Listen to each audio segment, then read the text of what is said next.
বন্ধুরা, আজকে আমি পেয়ারা পারবো আমাদের গাছ থেকে। চলো ওখানে যাওয়া যাক।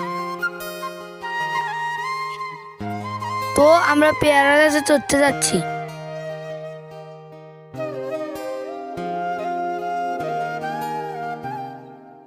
অবশেষে উপরে উঠলাম।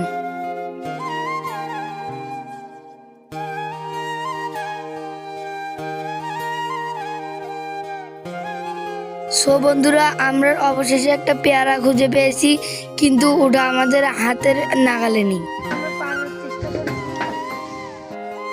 বন্ধুরা, পেয়ারাটি অনেক মিষ্টি লাগলো। যদি কেউ খেতে চাও তাহলে কমেন্ট বক্সে কমেন্ট করো। আমরা এখন নামতে যাচ্ছি। বন্ধুরা, এরকম ভিডিও পেতে লাইক এবং সাবস্ক্রাইব করে পাশে থাকুন। ভিডিওটি এই পর্যন্তই শেষ। সবাই সুস্থ থাকবেন। আল্লাহ হাফেজ।